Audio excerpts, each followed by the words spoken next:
Assalamualaikum warahmatullahi wabarakatuh. Saya Dimas Okriansyah, NIM 2018 0611010139, ingin mempresentasikan, yaitu sesuai dengan yang di samping ini, yaitu penerapan tanggung jawab administrasi terhadap perusahaan PT Sampurna Agro yang menimbulkan pencemaran sungai di Kabupaten Oki Musuji berdasarkan Perda Nomor 6 Tahun 2012.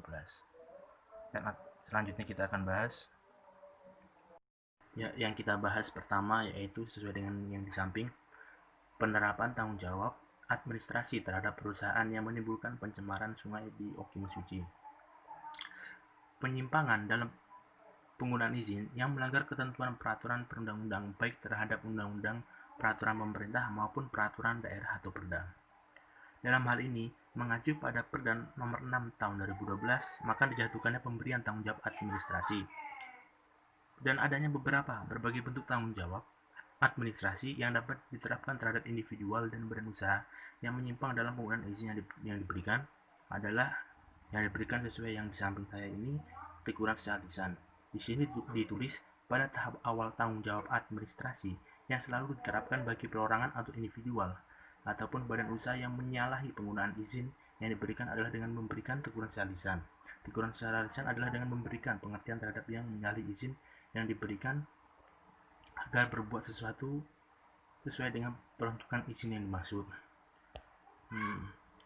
Jadi apabila teguran secara lisan belum memberikan hasil yang optimal karena penerapan tanggung jawab administrasi masih lemah dan belum berat dan tegas, dapat diikuti pula dengan pemberian tanggung jawab administrasi yang berupa peringatan secara tertulis. Peringatan secara tertulis biasanya diberikan dalam batas waktu sebanyak 3 kali dengan memperhatikan tenggang waktu di antara peringatan yang satu dengan yang lainnya.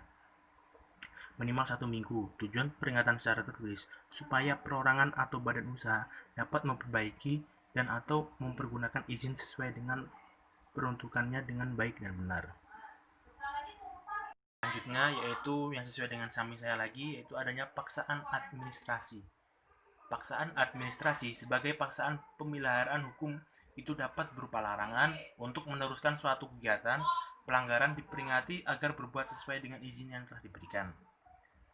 Jadi, tanggung jawab paksaan administrasi ini sebagai paksaan pemeliharaan hukum tidak diselesaikan melalui pengadilan. Apabila suatu izin yang diberikan telah ditarik atau dicabut karena melakukan suatu pelanggaran hukum atau menyalahi dari penggunaan izin yang telah diberikan, maka dengan paksaan administrasi dapat diadakan tindakan lanjutan yang berupa penyegelan dan sebagainya. Jadi, slide selanjutnya yaitu di sini ditegaskan dalam ketentuan pasal 14 Perda Nomor 6 Tahun 2012 tentang pengelolaan lingkungan hidup yang menyatakan 1. Gubernur melakukan pengawasan terhadap penanggung jawab usaha atau kegiatan pengelolaan lingkungan hidup sebagaimana yang ditetapkan dalam peraturan perundang-undangan di bidang lingkungan hidup. Yang kedua, untuk melakukan pengawasan sebagaimana dimaksud pada ayat gubernur dapat mendelegasikan pengawasan kepada pejabat fungsional atau instansi teknis yang bertanggung jawab di bidang pengelolaan lingkungan hidup.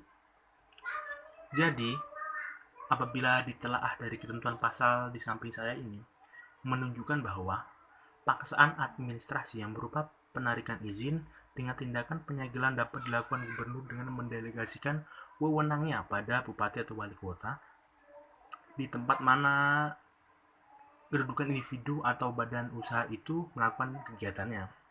Namun demikian, sebelum ditarik izin dan ditindak penyegelan, terlebih dahulu perlu diikuti pada tahap awal tanggung jawab administrasi yang berupa teguran secara lisan dan tanggung jawab yang berupa paksaan administrasi sebagai tanggung jawab lanjutannya.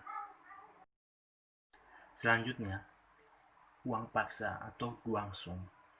Pengaturan ini dapat dilihat dalam ketentuan pasal 16 ayat 9 Perda Nomor 6 Tahun 2012 yang menyatakan gubernur berwenang atau dapat menunjuk pihak ketiga untuk melakukan pemulihan lingkungan hidup akibat pencemaran dan atau perusakan lingkungan hidup yang dilakukan atas beban biaya penanggung jawab usaha dan atau kegiatan. Jadi, uang paksa duangsung dapat diperlakukan pada perorangan ataupun badan usaha yang menyalahi izin yang diberikan dan yang telah menimbulkan kerugian pada masyarakat setempat. Uang paksa diberikan dalam rangka digunakan membiayai kerugian untuk pemulihan lingkungan yang telah tercemar. Pada dasarnya, Penetapan besar uang paksa disesuaikan dengan kondisi lingkungan yang tercemar dan kerugian yang dialami di masyarakat setempat. Selanjutnya adalah penarikan izin dan penutupan usaha. Penarikan izin dapat dilakukan pejabat administrasi apabila menurut pertimbangan telah terjadi penyimpangan dalam penggunaan izin yang telah diberikan setelah penerima izin tidak memperhatikan teguran dan peringatan secara tertulis. Jadi, penarikan izin yang telah dilakukan pejabat administrasi dapat dilakukan upaya banding, dan selama proses banding masih dalam proses pemeriksaan dan belum diputuskan, maka penarikan izin dapat ditangguhkan. Permintaan upaya banding dapat dilakukan dalam batas waktu 14 hari sesudah pemberitahuan. Sedangkan tanggung jawab yang berupa penutupan usaha apabila dalam menjalankan kegiatan operasional usaha tidak sesuai dengan peruntukan izin yang telah diberikan. Penutupan usaha dapat berupa penutupan tempat kerja dengan cara menyegel mesin-mesin pabrik beserta peralatan operasional lainnya. Selanjutnya, pembahasan yang selanjutnya atau yang terakhir, yaitu kendala apa yang dihadapi dalam penerapan tanggung jawab administrasi terhadap perusahaan. Yaitu kendala yang dihadapi dalam pelaksanaan tanggung jawab administrasi terhadap pencemaran lingkungan yang dilakukan PT Sampurna Agro, yaitu jika diterapkan tanggung jawab administrasi yang berat, keras, dan tegas, yaitu dengan cara menarik atau mencabut izin dan menutup kegiatan usaha dikhawatirkan akan menimbulkan gejolak sosial dan ekonomi. Gejolak sosial itu yaitu timbul diantaranya adalah akan terjadi pemutusan hubungan kerja secara besar-besaran. Imbasnya, bukan hanya penduduk di sekitar perusahaan tetapi juga wilayah lain tentu tidak memiliki lagi pekerjaan yang tetap alias menganggur. Bukan hanya sekedar menerapkan tanggung jawab administrasi yang berupa teguran secara lisan atau tulisan, tetapi yang lebih penting dilakukan pemerintah daerah setempat adalah melakukan peningkatan kegiatan pembinaan dan pengawasan atau controlling, yaitu adanya